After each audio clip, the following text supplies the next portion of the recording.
पूर्व पीएम नवाज शरीफ के घर की सुरक्षा बढ़ाने का फैसला लिया गया है। शरीफ के घर जाने वाली सड़क को ब्लॉक कर दिया गया है। सड़क पर बड़े बड़े कंटेनर्स लगाने का फैसला लिया गया है और ये तस्वीरें भी आपके सामने। ना सिर्फ अभी तक कई महत्वपूर्ण सड़कों को बैरिकेड कर बंद करने की कोशिश की जा रही थी, लेकिन सड़क पर मचे बवाल के बीच अब सभी रोड्स को बंद करने के लिए बीच सड़क पर कंटेनर्स को खड़ा कर दिया गया है। इस बीच आपको बता दूं, विदेश मामलों के जानकार कमर आगा सर इस वक्त हमें ज्वाइन कर चुके हैं और साथ ही lieutenant general retired KJ Singh हमें ज्वाइन कर चुके हैं एज अ डिफेंस एक्सपर्ट। सबसे पहले कमर आगा सर, मेरा सवाल आपसे है, किस ओर जा रहा है पाकिस्तान? क्योंकि अभी तक तो हम इस बारे में चर्चा कर रहे थे कि क्या ये सब कुछ एक्सपेक्टेड था। अब इस हालात को देखते हुए क्या सिचुएशन को एनालाइज करते हुए कदम उठाए जा सकते हैं? किस ओर बढ़ रहा है पाकिस्तान? एक ही लफ्ज में कह सकता हूँ, अराजकता की तरफ बढ़ता हुआ नजर आता है। लॉ एंड ऑर्डर पे कंट्रोल नहीं है। पुलिस, पैरामिलिट्री, जिस तरह का मूवमेंट ये खड़ा हुआ है, उसको मुझे नहीं लगता कि सेना या पुलिस उसका दमन कर पाएगी। इससे कि ये आग फैलती जा रही है, गुस्सा इतना है कि जिसकी कोई इंतहा नहीं। छोटे छोटे शहरों से भी रिपोर्ट्स आ रही हैं, लोग बता रहे हैं कि किस तरीके से वहाँ पे धरने प्रदर्शन हो रहे हैं और ये धीरे धीरे मुफस्सल टाउन्स में भी मूवमेंट फैल रहा है। तो पूरा मुल्क इस वक्त जल रहा है आग में और उसको रोकना मैं समझता हूँ बहुत मुश्किल होगा। देखना ये है कि आने वाले समय में सेना कंप्रोमाइज़ करती है। मुझे नहीं लगता सेना एक बार जहाँ सत्ता में आ जाती है फिर वो आसानी से सत्ता नहीं छोड़ती। सूडान इसका एक बड़ा एग्जाम्पल हमारे सामने मौजूद है। उसके अलावा बहुत से ऐसे इस्लामिक देश हैं जहाँ पे ये दुर्दशा हुई है, इस तरह के हालात हुए हैं और सेना ने दमन ही को अपनाया है। दूसरी बात यह है कि बहुत समय तक अगर सेना दमन की नीति को अपनाती है तो सेना के अंदर भी डिफरेंसेस और तोड़ जाते हैं, क्योंकि सेना भी इसी सोसाइटी का एक हिस्सा होता है। उसमें लोग जो होते हैं। सेना का हस्तक्षेप ये कोई नया नहीं है पाकिस्तान में। जहां फवाद चौधरी की गिरफ्तारी पर रोक लग गई है, फवाद चौधरी की गिरफ्तारी को लेकर ये इस वक्त की सबसे बड़ी खबर है। इस्लामाबाद हाईकोर्ट ने गिरफ्तारी पर अब रोक लगा दी है। गुलाम अब्बास इस वक्त हमारे साथ है। गुलाम, इस बारे में क्या डिटेल? देखिए सुरभि, एक तो असद उमर जो कि इमरान खान के बड़े करीबी साथी थे, उनको इस्लामाबाद हाई कोर्ट की प्रेमिसेस से गिरफ्तार किया गया और उसी समय शाह महमूद को गिरफ्तार करने की कोशिश की गई तो शाह महमूद कुरैशी तो बच गए। अब उसके बाद फवाद चौधरी वहां पर पहुंचे, उन्होंने अपनी प्री अरेस्ट बेल ले ली है और उसकी वजह से उनको रोक लगा दी है। लेकिन यहाँ पर सिचुएशन ये बनी हुई है कि कोर्ट के आदेश होते हुए भी असद उमर अरेस्ट हो चुके हैं। असद उमर के पास भी प्री अरेस्ट बेल थी। कराची जो हाई कोर्ट है, सिंध हाई कोर्ट, उनकी तरफ से बेल दी गई थी कि उनको गिरफ्तार न किया जाए, लेकिन इसके बावजूद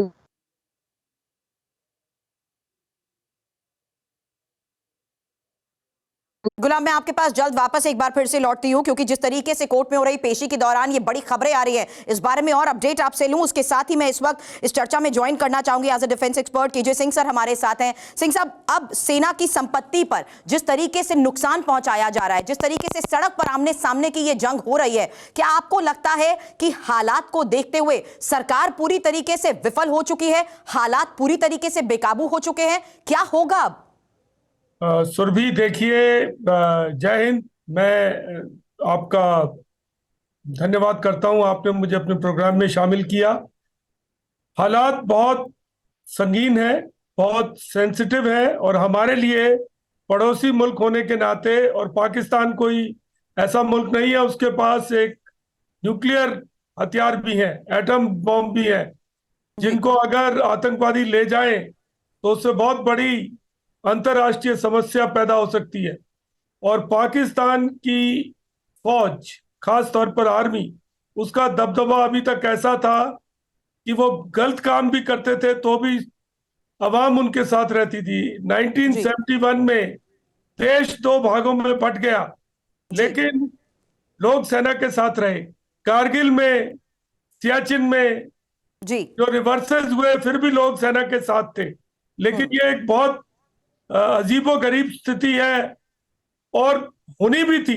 देखिए, कितनी देर तक सेना लोगों को लूट कर इस तरीके से अपने जेब भरते रहेगी, ये एक बहुत बड़ा सवाल था। सर, पाकिस्तान में सेना की भूमिका हमेशा मुख्य तौर पर रही है, लेकिन यह पहली बार है जब हम देख रहे हैं कि लोगों का गुस्सा सेना के खिलाफ ही नजर आ रहा है। मैं आपके पास आती हूं सर, एक और बड़ी खबर का रुख करना चाहूंगी, क्योंकि पाकिस्तान ब्रिज टूर्नामेंट खेलने गए भारतीय खिलाड़ी अब वापस आ रहे हैं। ये इस वक्त की सबसे बड़ी खबर है, जहां भारतीय खिलाड़ियों को तुरंत पाकिस्तान छोड़ने के निर्देश दिए गए हैं और इस्लामाबाद में भारतीय उच्चायोग ने वापस भारत जाने को कहा है। ब्रिज टूर्नामेंट में भाग लेने के लिए आपको बता दें 32 खिलाड़ी गए हुए थे और वहां के हालात को देखते हुए इस वक्त एक बड़ा फैसला लिया गया है, क्योंकि ये जो ब्रिज टूर्नामेंट चल रहा है 13 मई को खत्म होने वाला था। ये वही तस्वीरें भी हम आपको दिखा रहे हैं। टूर्नामेंट के लिए वहां पहुंचे पूरा भारतीय डेलीगेशन कह लीजिए, जहां 32 खिलाड़ी इसमें शामिल थे, जो 13 मई को ये टूर्नामेंट खत्म होना था। लेकिन इस बीच भारतीय खिलाड़ियों की भारत वापसी, वतन वापसी को लेकर यह बड़ी खबर है, जब भारतीय उच्चायोग ने यह निर्देश उन्हें दिए हैं। कमर आगा साहब, ये जरूरी भी है, हालात को देखते हुए सही फैसला लिया जा रहा है कि खिलाड़ियों को जल्द वापस आने की बात कही जा रही है? मैं समझता हूं कि ये बिल्कुल सही फैसला है। दूसरी बात ये भी है कि जितने भी भारतीय मूल के लोग हैं वहां पे इस वक्त मौजूद हैं या गए हुए भी हैं, उनको बेहतर ये होगा कि वो वापस आ जाएं। जिस तरह के हालात हैं मुझे नहीं लगता कि वो आने वाले समय में सुधर पाएंगे, और ये जो है हालात और बिगड़ते हुए नजर आते हैं। और दूसरी बात ये है कि सेना और जनता के बीच में आर पार की जैसे लड़ाई हो रही हो इस वक्त। जनता को सेना बिल्कुल बर्दाश्त नहीं है। प्राइम मिनिस्टर मुल्क के अंदर नहीं है, वो इंग्लैंड में बैठे में हैं। फिर उसके अलावा आर्मी चीफ भी शायद बाहर गया हुआ है, डिफेंस मिनिस्टर भी का भी कुछ पता नहीं है, और वहीं से ये लोग इंस्ट्रक्शंस दे रहे हैं। चारों तरफ आग लगी हुई, इस माहौल में वहां रहना ठीक नहीं है, इसलिए कि कौन सिक्योरिटी उनको प्रदान करेगा, कैसे मिलेगा। फिर हमने ये भी देखा है कि जब इस तरह के हालात होते हैं तो सामाजिक तत्व इसका फायदा उठाने की कोशिश करते हैं, रेजनी, आग लगाना और इस तरह की चीजें करने लगते हैं, खासतौर से प्राइवेट प्रॉपर्टीज के ऊपर भी। तो अब ये देखना है कि इसमें वहां पे रहने से बेहतर ही होगा कि वो भारत वापस आए तुरंत। मेरा ख्याल है भारत सरकार जरूर जल्दी ही एडवाइजरी भी इशू कर देगी। इसके अलावा ये भी है कि जो ये जंग शुरू हुई है जनता और सेना के बीच में, इसका अंत नहीं दिख रहा है। इतना गुस्सा है जनता के बीच में कि वो मानने पे तैयार नहीं है कुछ, और वो चाहती है कि इनको फौरन छोड़ा जाए इमरान खान को, बल्कि इलेक्शन बुलाए जाए, इलेक्शन हो। बड़ी बात आपने कही है, इसका अंत होता हुआ नजर नहीं आ रहा है, लेकिन प्रदर्शनकारियों की रडार पर सेना के रहने की वजह से भारत पूरी तरीके से अलर्ट है। इमरान खान के खिलाफ एनएबी कोर्ट में हो रही सुनवाई को लेकर भी लेटेस्ट इंफॉर्मेशन आपके सामने। तस्वीर सुनवाई के दौरान की इमरान खान की TV9 भारतवर्ष ने आपको दिखाई, लेकिन इमरान खान के वकील ख्वाजा हारिस पक्ष रख रहे हैं, यह खबर मिल रही है। इमरान खान के वकील ने जज के सामने कहा है एनएबी पहुंचने के बाद वारंट दिखाया गया है, गिरफ्तारी के वक्त वारंट तक नहीं दिखाया गया और गिरफ्तारी कानून के मुताबिक नहीं हुई है। तो कोर्ट में अंदर सुनवाई के दौरान इमरान की यह तस्वीर तो सामने आ चुकी है, लेकिन सुनवाई के दौरान अब कोर्ट में वकील किस तरीके से जज के सामने इस गिरफ्तारी को लेकर बात रख रहे हैं। गिरफ्तारी कानून के मुताबिक नहीं हुई है, यह कहा जा रहा है, और इमरान खान के वकील ख्वाजा हारिस पक्ष रख रहे हैं कोर्ट के सामने, और एनएबी पहुंचने के बाद वारंट दिखाया गया है। इस बारे में उनके पास कोई जानकारी नहीं थी, गिरफ्तारी के वक्त वारंट तक नहीं दिखाया गया। एनएबी जब उन्हें लाया गया उसके बाद उनके सामने वारंट पेश किया गया, इसीलिए इमरान की जिस तरीके से गिरफ्तारी हुई है वो कानून के मुताबिक नहीं है। ये उनके वकील की तरफ से इस वक्त कोर्ट में बात रखी जा रही है, जज के सामने बात रखी जा रही है। लेकिन इस बीच एक और बड़ी खबर, जहां पाकिस्तान के मंत्री एहसान इकबाल का इमरान पर बड़ा हमला हुआ है और एहसान इकबाल ने इमरान पर कई गंभीर आरोप लगा दिए हैं। आपको बता दें, इमरान खान पर भ्रष्टाचार के गंभीर आरोप की बात दोहराई जा रही है। एहसान इकबाल की तरफ से इमरान के ऊपर एक बार फिर से कई गंभीर आरोप लगा दिए गए हैं।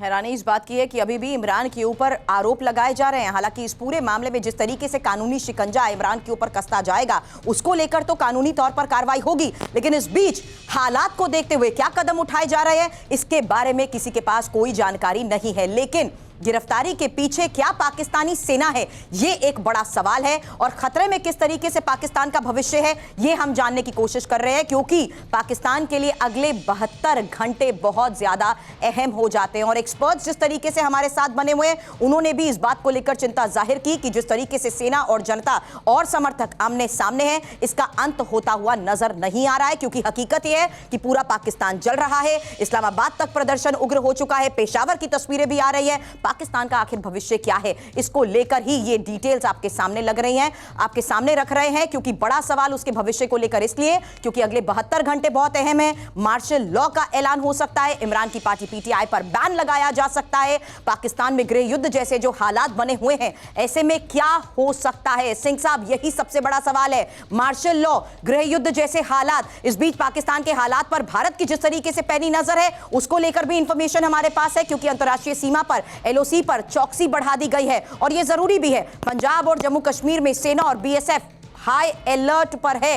ये बड़ी खबरें इस बीच हमें मिल रही हैं, क्योंकि जो हालात बने हुए हैं उसी के तहत भारतीय खिलाड़ी जो एक टूर्नामेंट के लिए वहां पर थे, उन्हें वापस लाने की बात कही जा रही है। और पाकिस्तान के हालात पर जिस तरीके से भारत की नजर है, अंतर्राष्ट्रीय सीमा और एलओसी पर भी चौकसी बढ़ाई जा रही है। सिंह साहब, मैं आपसे इस पर चाहूंगी, क्योंकि प्रदर्शनकारियों की रडार पर सेना के रहने की वजह से अब भारत भी पूरी तरीके से अलर्ट है। सर बिल्कुल, और पाकिस्तान आर्मी के अंदर ही तख्ता पलटने की बात की जा रही है। क्योंकि chairman joint chief of staff general Shahid Shamshad Mirza, उनका नाम उभर कर सामने आ रहा है कि वो शायद अपने आर्मी के अंदर तख्ता पलट कर और जो आजकल के चीफ हैं जनरल आसिम मुनीर, उनको शायद हटवा दे। देखिए, ऐसा है कि पाकिस्तान की राजनीति में इमरान खान एक पक्ष पर है, उनके साथ जुडिशरी आई हुई है। जो पाकिस्तान के चीफ जस्टिस हैं उमर अता बंडियाल, वो उनके साथ है। पाकिस्तान के जो प्रेसिडेंट हैं वो उनकी पार्टी के हैं। और दूसरी तरफ ये शहबाज शरीफ और नवाज शरीफ और प्रेजेंट आर्मी चीफ है। और जब इमरान खान थे तो उस टाइम पर जो आज के आर्मी चीफ हैं वो आईएसआई के हेड थे और उनके साथ उनकी काफी रिलेशनशिप खराब हो गई थी, उनको हटाना भी पड़ा था। बाजवा साहब के ऊपर दबाव डाला गया और उनको हटाया गया। जी तो सर, आप ये कह रहे हैं कि जो एक वक्त में सेना के बिल्कुल करीब रहे, आज सेना के खिलाफ हो गए, इसीलिए आज ये हालात बने हुए हैं। जो तस्वीरें आ रही हैं उसमें तो ना सिर्फ समर्थक बल्कि लोगों का गुस्सा भी सेना के खिलाफ है।